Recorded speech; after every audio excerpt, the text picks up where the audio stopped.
இப்போ என்ன பார்க்க போகிறோம்னா செகண்டாக டிவிசபிலிட்டி ரூல் அப்படி தான் என்னென்னு பார்க்க போகிறோம். டிவிசபிலிட்டி என்னென்னா, ஃபார் எக்ஸாமில் ஒரு நம்பரை கொடுத்து இது இதால் டிவிசபிள் ஆகுமா அப்படின்ட்டு இது பண்ணுறதுக்கு இது எல்லாமே ஒரு பேசிக்காக தெரிஞ்சு வச்சுக்கோங்க. அப்போ ஒரு நம்பரை பார்த்தாவே அப்போ இது எதால் டிவைட் ஆகும் அப்படிங்கிறத நம்ம ஈஸியாக சொல்லிட முடியும். இப்போ ஃபார் எக்ஸாம்பிள் இப்போ 1904 இது எதால் டிவிசபிள்னா என்னது நமக்கு. இப்போ ஃபார் எக்ஸாம்பிள் இப்போ 16 கொடுத்துருக்காங்கன்னா இது எதால் டிவிசபிள் ஆகும்னா நமக்கு 4 டேபிள் சொல்லலாம், 2 டேபிள் சொல்லலாம், ஈஸியாக டிவிசபிள் ஆகிடுமா. ஃபார் எக்ஸாம்பிள் இப்போ 2னா என்ன பண்ணுங்க, அப்போ 16 டிவிஷன் டிவைடட் பை 2 போட்டால் என்ன வருது நமக்கு 8. அப்போ எந்த ஒரு பாயிண்ட்டுமே வராமல் கரெக்டாக நமக்கு 8ன்னு வருது. அப்போ 2ஆல் டிவிசபிள் ஆகலாம். இல்லைனா நமக்கு 4 4s 16 அப்போ நம்ம 4ஆலே டிவைட் ஆகும். இப்போ இதே பெரிய 4 டிஜிட் கொடுத்து இது எதால் டிவிசபிள் ஆகும் கேட்கலாம். இல்லை ஒரு நம்பரை கொடுத்து இதால் இது டிவிசபிள் ஆகுமா ஆகாதா அப்படின்னு கேட்பாங்க. அப்போ இது எல்லாமே ஒரு பேசிக் நம்பர். அப்போ இந்த ரூல் எல்லாமே நம்ம தெரிஞ்சுக்கிட்டா அப்போ இந்த நம்பர் எதால் டிவிசபிள் ஆகும் இதை நான் பார்த்தோன்னே சொல்லிடலாம். இது என்னன்னா 17ஆல் டிவிசபிள் ஆகும். அது எப்படி நான் சொல்கிறேன்னா, ஏன்னா எனக்கு இந்த ரூல் எல்லாம் தெரிஞ்சிருக்கு. அதனால் இப்போ ஃபார் எக்ஸாம்பிள் அதே நம்பரை நான் போடுறேன், 1904 டிவைடட் பை 17. அதை நான் டிவைட் பண்ணால் எனக்கு என்ன கிடைக்குது, 100. எந்த ஒரு ரிமைண்டர் எந்த ஒரு கொஷன் இல்லாமல் எனக்கு ஒரு ஹோல் நம்பராக கிடைக்குதா. இதுதான் நமக்கு டிஎன்பிசி இது எல்லாத்துலேயும் மோஸ்ட்லி கேட்பாங்க. இப்போ இந்த ரூல் என்னென்ன அப்படிங்கிறத நான் ஈஸியாக சொல்லித்தரேன். அந்த ட்ரிக்ஸோட ஞாபகம் வச்சுக்கோங்க. டிவிசிபிள் ரூலில் எடுத்தோமே பெரிய டிஜிட்லேருந்து ரொம்ப ஈஸியாக இருக்கிற டிஜிட்லேருந்து போவோம். இங்கே 5 இருக்குது, இங்கே 10. இது ரெண்டோடைய ரூல் என்னன்னு பார்த்தோம்னா நமக்கு லாஸ்ட் டிஜிட் அது நான் இங்கே எழுதுகிறேன். இது இப்போ நம்ம எதுக்கு பார்க்க போகிறோம், 5க்கும் 10க்கும் பார்க்க போகிறோம். இங்கே 5 இங்கே 10 அப்படி தானே. இப்போது 5 என்னன்னா லாஸ்ட் டிஜிட்டு 0வா இருந்தாவோ இல்லை 5ஆ இருந்தாவோ அது எதால் டிவிசபிள் ஆகும்னா 5ஆல். இதுக்கு லாஸ்ட் டிஜிட் என்னவா இருக்கணும்னா 0. அப்படி 0வா இருந்துச்சுன்னா கண்ணை மூடிட்டு நீங்கள் சொல்லிடலாம் அது 10ஆல் டிவைட் ஆகும் அப்படிங்கிறது. இதுக்கு நான் ஒரு எக்ஸாம்பிள் சொல்கிறேன். இப்போது எக்ஸாம்பிள் என்னென்னா 1605. அப்போ இது எதால் டிவிசபிள் அப்படின்னா கடைசி யூனிட் டிஜிட் என்னவா இருக்குது, 5. அப்போ 5 கடைசி வந்துச்சுன்னா அப்போ அது என்ன அர்த்தம், 5ஆல் அது டிவிசபிள் ஆகும் அப்படின்னு அர்த்தம்.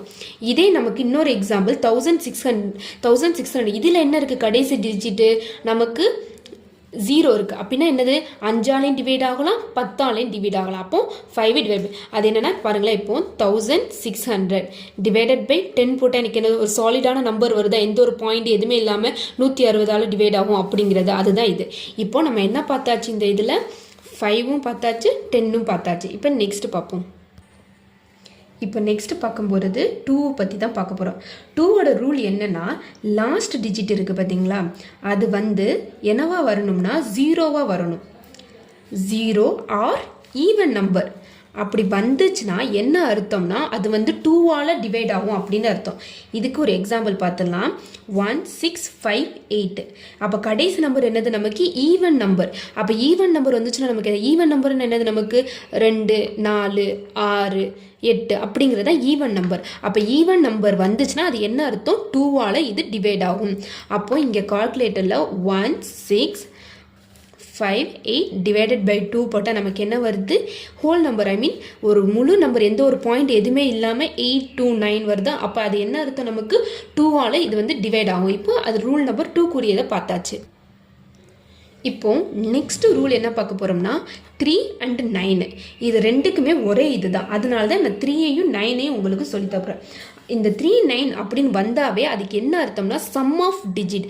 சம் ஆஃப் டிஜிட்னா டிஜிட் எல்லாத்தையும் ஆட் பண்ணுறது தான் சம் ஆஃப் டிஜிட். இதுக்கு ஒரு எக்ஸாம்பிள் வச்சு நான் சொல்லித்தரேன். இப்போ நான் இதுக்கு எக்ஸாம்பிள் என்னென்னா 3 4 2. இங்கே இருக்குது பார்த்தீங்களா, ஒவ்வொரு டிஜிட் இருக்குது பார்த்தீங்களா, 3 4 2. அது தனித்தனியாக போடுங்க. அது போட்டால் என்ன வரும், 3 + 4 7, 7 + 2 9. அப்போது இந்த 9 3ஆல் டிவைட் ஆகுமா, ஆகும். எப்போ 3 3s 9. அப்போ நீங்கள் எல்லாத்தையும் ஆட் பண்ணி வர்ற ஆன்சரை பார்க்குறீங்க, அதை பார்த்து 3ஆல் டிவைட் ஆகுமான்னு பார்க்குறீங்க, அப்போ ஆகும். அப்போ இந்த 3 4 2ங்கிறது என்ன அர்த்தம், 3ஆல் டிவைட் ஆகும் அப்படிங்கிறத அர்த்தம். இப்போ நெக்ஸ்ட் ஒரு நம்பர் பாருங்கள், 2 4 அப்புறம் என்ன 3 2 4 3 இதையும் எல்லாத்தையும் தனித்தனியாக ஆட் பண்ணும்.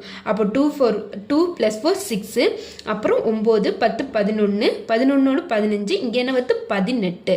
அப்போ இதே நம்ம ஆட் பண்ணி பார்த்தா என்ன வருது 18. அப்போ இது 3ஆலையும் டிவைட் ஆகும், 9ஆலையும் டிவைட் ஆகும். 9 என்ன 9 1 is 9, எத்தனை தடவை 9 டேபிளில் இருக்கும் அப்படின்னு பாருங்கள். இப்போ 18 ÷ 9 போட்டால் நமக்கு 2. அப்படின்னா என்ன அர்த்தம், 18ல் 9 வந்து 2 தடவை இருக்குது அப்படின்னு அர்த்தம். அப்போ இது என்ன அர்த்தம், நமக்கு 3க்கும் 9க்கும் ஒரே இதுதான். என்ன அர்த்தம், sum of the digit. Sum எல்லாத்தையும் பண்ணி வர்ற ஆன்சரை டிவைட் பண்ணுறீங்க 3ஐ வச்சோ இல்லை 9ஐ வச்சோ. அப்படி வந்துச்சுன்னா அதுக்கு என்ன அர்த்தம், நமக்கு 3ஆலையும் 9ஆலையும் இந்த ஹோல் நம்பர் வந்து டிவிஷபிள் ஆகும். இப்போ சப்போஸ் இந்த இது வந்து இப்போ இந்த நம்பர் வச்சுக்கோங்க 2 3 2, இங்கே இந்த இதை குறைச்சிருங்க, 3 இருக்கிற குறைச்சிட்டா என்ன ஆகுது நமக்கு, அப்போ 18க்கு பதிலாக 17 வரும். அப்போ 17 வந்துச்சுன்னா அப்போ இது வந்து 3ஆலையும் 9ஆலையும் டிவிசபிள் ஆகுமா, ஆகாது. அப்போ நாட் டிவிசபிள் பை 3ஆலையும் 9ஆலையும் ஆகாது. அப்போ வேறு நம்பருக்கு போகணும். இப்படி ஒவ்வொரு ரூலையும் நம்ம வச்சு தெரிஞ்சுக்கிட்டோம்னா ஈஸியாக நம்ம எக்ஸாமில் டைம் சேவ் பண்ணலாம்.